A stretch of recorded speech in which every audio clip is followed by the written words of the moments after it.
Now, the most crucial aspect of SMEs in Nigeria is their contribution to employing more citizens. Despite the importance of socio-economic development, most SMEs fail within the first 5 years of existence. Now, SMEs in Nigeria face many challenges which result in their failure.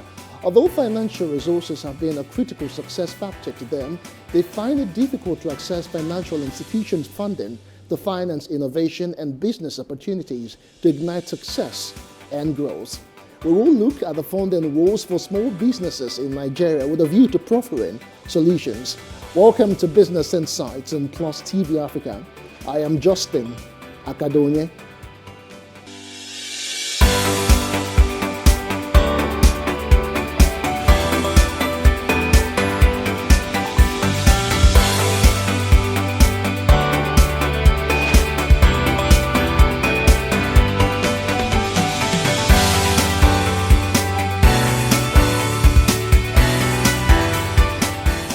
Forced off extractivism has contributed significantly in incinerating the planet, causing climate change and other environmental crises, and as such, there is an urgent need to address this issue.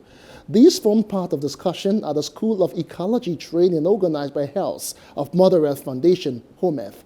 Details in this report.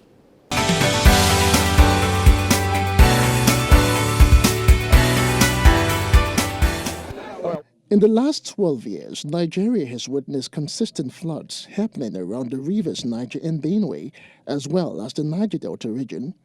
Communities were inundated by over 3 meters of flood water, which often took its toll on the cropping season. Health of Mother Earth Foundation, HOMEF, is of the opinion that there is no better time than now to address these issues, hence the thematic session on extractivism, climate change and food insecurity. Now, extractivism is a very colonial idea that makes governments believe that the best way to utilize the gifts of nature, what we call natural resources, to extract it no matter what. The harms, the damage, the despoliation of the environment, the destruction of our territories are not taken into account. According to the National Bureau of Statistics, in 2022, the nation's economy was largely driven by the non-oil sector, which accounted for 95.66% of growth, while the oil sector contributed 4.34%. Experts believe the focus should shift more to agriculture.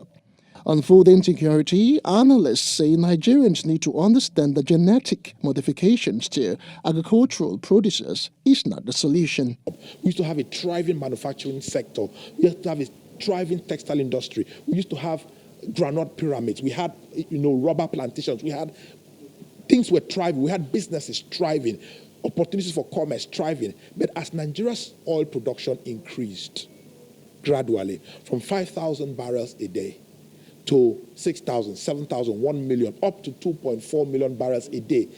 As the production increased, we saw a deliberate and clear decline in other productive sectors. Our worry for those of us from developing countries is that they make it seem as food insecurity is peculiar to developing countries or developing countries. Food insecurity is a global matter.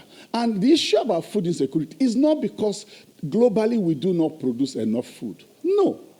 It remains more of the issue of access, availability, and stability. Presently in Nigeria, you can't find naira to buy food.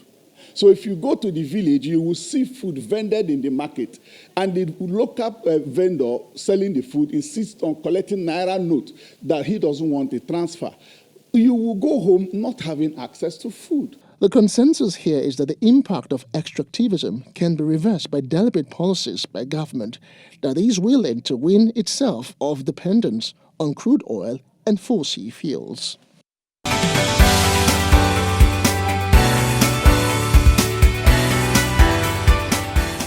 Welcome back from that report. My guest is an award-winning Nigerian business techpreneur, investor and sales coach. He is passionate about helping entrepreneurs take their passion and turn it into an advantage that makes them leaders in their market.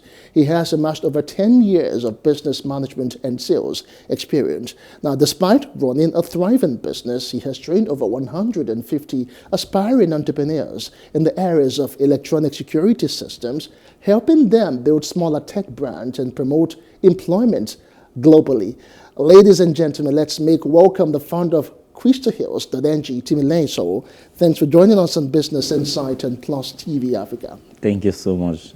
It is indeed our pleasure. Let's talk about SMEs. They seem to have a very high impact on the socio-economic development of the country or most countries, but most times you find that some of them usually die within the first 5 years. Why is that a situation? Okay, so an SME is any business that makes less than 500 million per annum.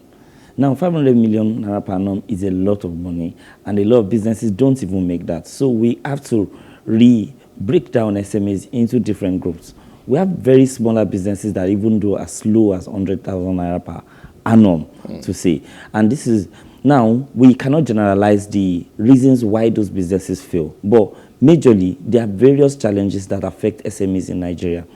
We have the management problem, we have the skill sets problem, we have strategic problem, we have marketing problems, we have financial problems, which is what is mostly emphasized about the financial issues. But really, all these factors are what really makes those businesses change. And the fact that businesses are not always able to evolve fast. When they start the business, it moves fast. Once that business, you get everything right, and you are. Once the business starts and it's thriving, there will be a point where you will need to change and research, but most of the time businesses fail during that period. All right, fine. Let's talk. You've mentioned some of the challenges you talked about in strategic skill set and, of course, structure and all of that. But let's start with funding, which has been identified as a major challenge. And most times you find out that most small businesses, they start by getting capital from either their friends or from family members or even their personal savings. It usually is a challenge accessing funding, especially from organized financial institutions. What are some of these barriers that limit them? Okay, the major barrier that limits businesses from getting funding is management, the management of the business and the records of those businesses. Most of the time, most businesses are not funding ready. They are not funding ready because of their books and because of their management style and because of also the structures that have been put in place and the fact that the businesses don't even organize the loans enough to be funded. And funding is a bit easier now because, a lot of venture capitalists they've automated their process in a way that if you can actually have your books, well organized enough, you can actually pitch for funds, and there are lots of them. But the problem is how many businesses are actually at that level. If you can at least have a bit of a structure and you know how much you make per month, shouldn't that be enough reason why the banks or funders can give you money? Okay, so the thing is, a lot of SMEs are not fundable because there's a high tendency of them not to be able to pay back once they get it. Because sometimes you can calculate your profits based on you bought this product for this price and you're selling at this price. But there are lots of other things that you need to put into consideration if you actually want to do your accounting well. You don't necessarily have to have a full-time accountant.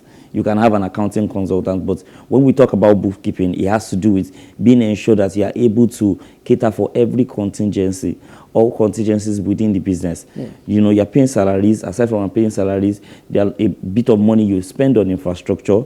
There are also money which you keep as savings, and some funds also goes into some things that miscellaneous funds that you spend on some things that you probably didn't even put into consideration. So if you actually keep your books clean, if your books are actually clean, you should be able to get funding. Okay. Because it's a good thing you talked about some businesses not being able to pay back loans. And most times, they might have a viable business, but the issue of security and collateral comes to mind. And some financiers, specifically commercial banks, would actually want to ask the small businessmen and women to provide some sort of collateral. Don't you think, I'm just saying this off the top of my head, don't you think that there should be a bit of waiver given to some business who are just starting that instead of having them to provide landed properties or shares or something? So, to be honest, there are lots of loan facilities, even from commercial banks, that don't require you to actually have those kind of collateral to get funding. There are some loan facilities where all you need to provide is what you need to have the physical stock. Once you tell them that you're using it to buy this physical stock, they will fund it for you to buy it. But sometimes, a lot of times, we as business owners make some projections based on, in our head, we make projections of, oh, once I buy this thing for 2 naira, I'm going to sell it for 4 naira. That means I'm going to make 2 naira. So if I buy 10, I get money from the bank and I buy 20. That means, I buy 20. That means I'm still going to have some like 20 naira to play around with. But you're not considering rent. You're not considering paying. You're not considering the interest on the loan. Most loan facilities now charge up to like 25%, between 18 to 25% interest rate. That is almost like 25%. That is like 25% of your profit already gone. Aside from that, also, you're paying back the funds, and at the same time, you are also trying to restock, and at the same time, you are also trying to pay yourself also, and you're also trying to grow the business. Now, the business is starting at a very small level. So invariably, it's a thing of education on the part of the managers of such businesses, because it's not just about getting or having access to these funds, but being able to utilize it, to know your overheads and to know what aspect of the profit is going to be used in servicing this loan, what aspect of it is going to be used in overheads and all of that, because most of these businessmen, they just lump everything together. Exactly. Right? And that is where bookkeeping comes into play. If you say you don't need to have an accountant, but you have to be actually very detailed in your calculation, and you have to be very futuristic in your in your strategy for finance. And if you're not able to do that, it will be difficult for you to get funds. Trust me. All right. So fine. Bookkeeping. So is it like every businessman should have an elementary knowledge, or is it like they have to go back to business school, or what do they really require to be knowledgeable about this bookkeeping and what it entails? Okay, so bookkeeping is not the only challenge. It's not the only challenge. Another major challenge that most business owners don't talk about is in terms of the human capital. Trying to get human capital. Now, the bigger organizations take the best of the employees. Now, the rest of them are the ones that are left for the SMEs. And some people would rather be jobless than work for some small businesses. Now, you are left with people that are wanting to work for a period of time till they get a better job. True. So they are applying somewhere else and they're just doing your thing. So that is also it's always a very big challenge, because it's always very difficult for you to train people. You train people, and after a while they leave. It is a problem.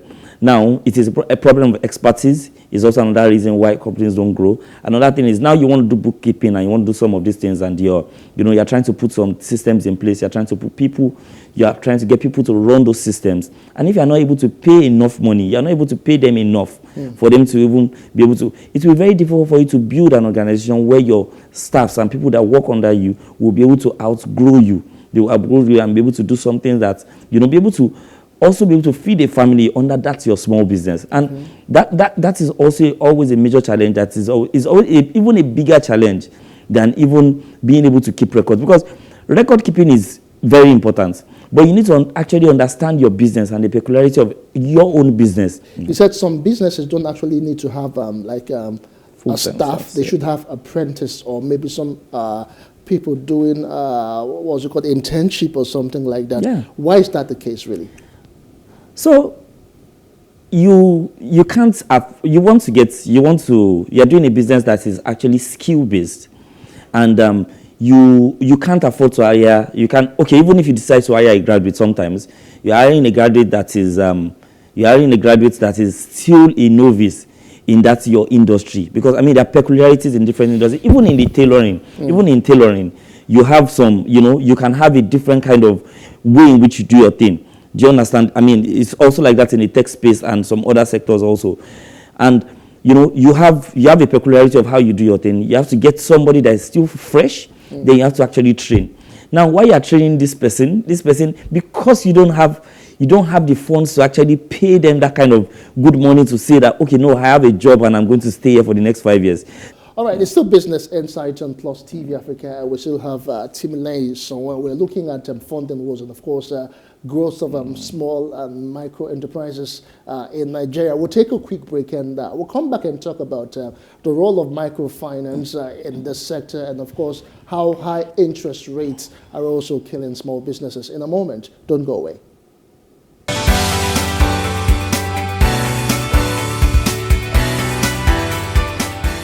All right, welcome back. It's still Business Insight and Plus TV Africa, and we are focusing today on small-scale enterprises, their funding wars, and of course, how they can grow. We still have Songo Timilei with us on the show. Timilei, let's talk about microfinance. But ordinarily, when you think of microfinance, you think of small financing and small businesses, and we've had like a plethora of some of them in recent times in Nigeria.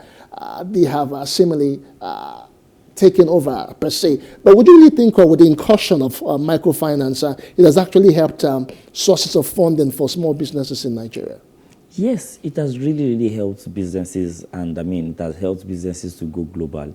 And you can't even imagine the amount of businesses that have actually gotten funding. And I mean, businesses keep getting funding, but like I said earlier,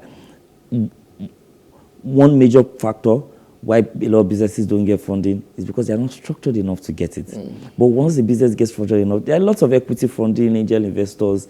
They keep trooping in and they keep asking questions. They want to know. But the thing is, do we meet the requirements? Our business builds to our business. Have we built our businesses in a way that they are going to be able to meet these requirements? It is always the problem. So, and that's why I keep saying, I tell business owners that no, funding is never the problem. Funding is never the problem. It is the structure of the business and how well you strategically plan. You've strategically planned the growth of your business is what actually matters. Okay, so but this microfinances, would you say their cost of funds, interest rate that is high compared to what is obtainable with the deposit money banks and commercial banks? Would you say microfinance banks are doing well for the businesses in terms of their rate of interest? To be honest, cost of fund is not making sense. Oh wow! So there's still an issue with that.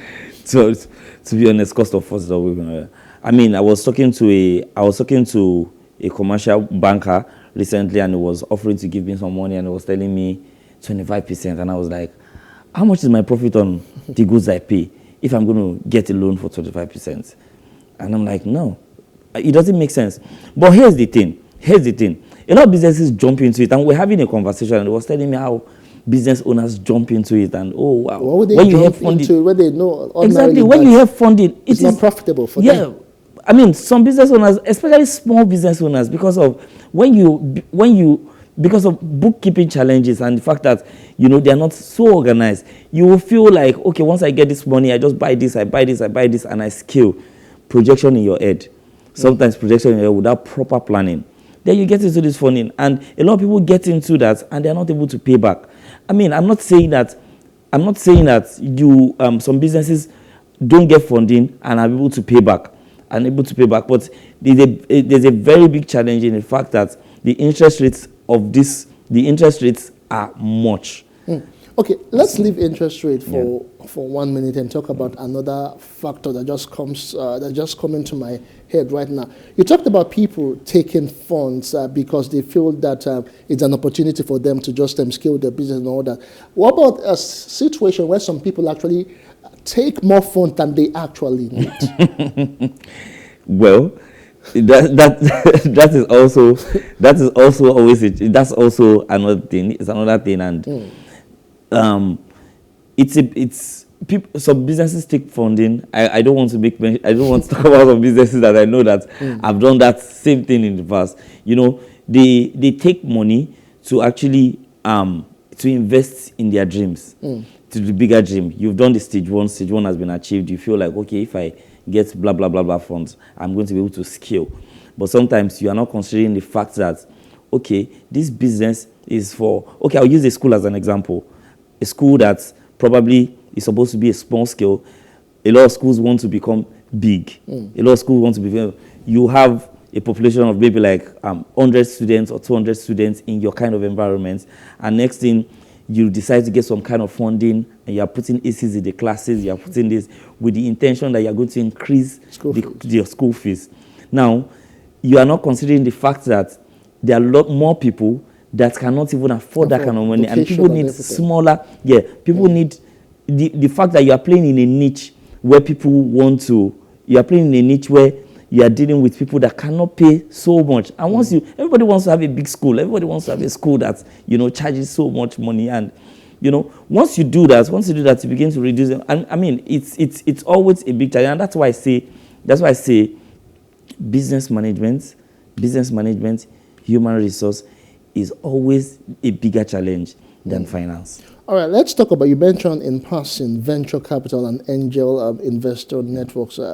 Can you just run us through those ones? How do they work, and are they really sources of funding that we can find here in Nigeria? Yes, we can find them in Nigeria. There are a couple of them in Nigeria, and we have some global angel investors also that are open to funding businesses in Nigeria, and they funded a couple of businesses that I know about.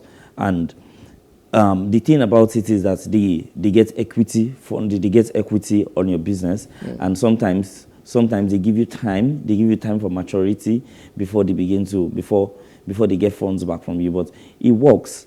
It's another thing that some businesses are not able to get them go for is crowdfunding.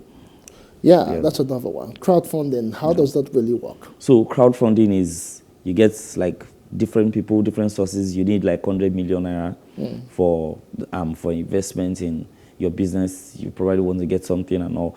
And because you don't have that credibility to be able to approach an angel investor to be able to drop that kind of money for your business, then you get different people to drop different amount of money. Sometimes it's always for interest, sometimes it's for equity, sometimes it comes in like grants. But crowdfunding strategy actually means that you are getting different people to come together and to bring that bulk of money. And they do it a lot in farming also, where you have, you're going to get like a cooperative or something. Yeah, you get like 5% interest on your money. It's also a crowdfunding strategy. So crowdfunding is, sometimes you can also do crowdfunding with friends and family. You get people that believe in your vision, even if you are not, if you can get external funds, you can get that number of people and put money together. That's crowdfunding strategy. I understand crowdfunding now from all that you've explained to me now, but this crowdfunding, for instance, now if it has maybe a bit of a proviso to it, maybe interest-based, and you are getting several funds from different people, what would you really advise? I hope they will not really be liquidated on the same time. Wouldn't that be an issue? For instance, you got financing from maybe from friends who are not really going to ask you for interest, and from some other companies who would give you some maybe small interest rate at the end of the day. But if all of them are maturing at the same time, wouldn't that be an issue? The best thing before getting into that is to get a financial analyst. Get a financial analyst, do your projections properly, and ensure that